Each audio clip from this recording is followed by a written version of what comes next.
ಮಗು ಜನ್ಮ ತಾಳಿದ ಖುಷಿಯಲ್ಲಿ ಸಂಪ್ರದಾಯ ಪಾಲಿಸಲು ಹೋಗಿ ಒಂದು ದಿನದ ಕಂದಮ್ಮನ ಗಂಟಲಿಗೆ ಬಂಗಾರದ ಪದಕ ಹಾಕಿರೋ ಘಟನೆ ಬೆಂಗಳೂರಿನಲ್ಲಿ ನಡೆದಿದೆ. ಅಜ್ಜಿ ಬಂಗಾರದ ಪದಕದಲ್ಲಿ ಜೇನಿನ ಹನಿಯನ್ನ ನಾಲ್ಗೆಗೆ ತಾಗಿಸೋಕೆ ಮುಂದಾಗಿದ್ದಾರೆ. ದುರಾದೃಷ್ಟವಶಾತ್ ಬಂಗಾರದ ಪದಕ ಸಮೇತ ಮಗು ನುಂಗಿದ್ದು ಅನ್ನನಾಳದಲ್ಲಿ ಸಿಲುಕಿ ಒದ್ದಾಡ್ಬಿಟ್ಟಿದೆ. ಕಂಗಾಲಾದ ಕುಟುಂಬ ತಕ್ಷಣ ಮಗುವನ್ನ ಬೆಂಗಳೂರಿನ ಆಸ್ಪತ್ರೆಗೆ ಕರ್ಕೊಂಡು ಹೋಗಿದ್ದಾರೆ. ಜನರಲ್ ಅನಸ್ತೇಶಿಯಾ ನೀಡಿ ಎಂಡೋಸ್ಕೋಪಿ ಮೂಲಕ ಚಿನ್ನದ ಪದಕವನ್ನ ವೈದ್ಯರು ಯಶಸ್ವಿಯಾಗಿ ಹೊರತೆಗೆದಿದ್ದು ಮಗು ಪ್ರಾಣಾಪಾಯದಿಂದ ಪಾರಾಗಿದೆ. ಇದು ಒಂದು ಪಾಠವಾಗಿದ್ದು ದಯವಿಟ್ಟು ಪೋಷಕರು ಎಚ್ಚರವಾಗಿರಿ. ಜೀವಕ್ಕೆ ಅಪಾಯವನ್ನುಂಟು ಮಾಡಬಹುದಾದಂತಹ ಇಂತಹ ಘಟನೆಗಳಿಗೆ ಕೈ ಹಾಕಬೇಡಿ ಅಂತ ವೈದ್ಯರು ಮನವಿ ಮಾಡಿದ್ದಾರೆ.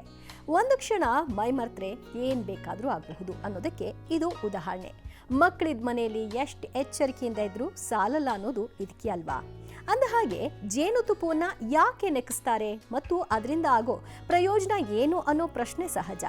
ಜೇನು ನೈಸರ್ಗಿಕ ಸಿಹಿಯ ಜೊತೆಗೆ ವಿವಿಧ ರೀತಿಯ ಔಷಧೀಯ ಗುಣಗಳಿರೋದ್ರಿಂದ ಚಿಕ್ಕ ಮಕ್ಕಳಲ್ಲಿ ಜೇನುತುಪ್ಪದಿಂದ ವಿವಿಧ ರೀತಿಯ ಸಮಸ್ಯೆಗಳನ್ನು ನಿವಾರಿಸಬಹುದು. ಇದು ಚಿಕ್ಕ ಮಕ್ಕಳ ದೇಹಕ್ಕೆ ಶಕ್ತಿ ತುಂಬುವುದು ಮಾತ್ರವಲ್ಲ, ರೋಗ ನಿರೋಧಕ ಶಕ್ತಿಯನ್ನ ಬಲಪಡಿಸುತ್ತೆ.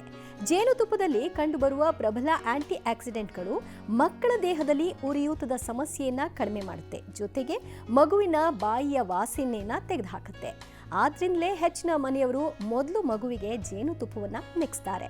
ಆದರೆ ಯಾವಾಗ ತಿನ್ನಿಸ್ಬೇಕು ಅನ್ನೋ ತಿಳುವಳಿಕೆ ತುಂಬಾ ಮುಖ್ಯ. ವೈದ್ಯರ ಪ್ರಕಾರ 1 ವರ್ಷ ಮತ್ತು ಅದಕ್ಕಿಂತ ಹೆಚ್ಚಿನ ವಯಸ್ಸಿನ ಮಕ್ಕಳು ಸಾಮಾನ್ಯವಾಗಿ ಜೇನುತುಪ್ಪವನ್ನು ಸೇವಿಸಬಹುದು.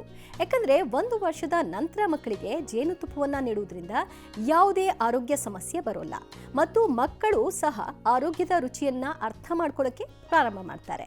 ನೀವು ಮಗುವಿಗೆ ಸರಿಯಾದ ಪ್ರಮಾಣದ ಜೇನುತುಪ್ಪವನ್ನು ನೀಡಿದ್ರೆ ಅದು ಮಗುವಿನ ಸರಿಯಾದ ಬೆಳವಣಿಗೆಗೆ ಸಹಾಯ ಮಾಡುತ್ತೆ. ಯಾವಾಗಲೂ ಮಕ್ಕಳಿಗೆ ಶುದ್ಧ ಜೇನುತುಪ್ಪವನ್ನು ಕೊಡಿ.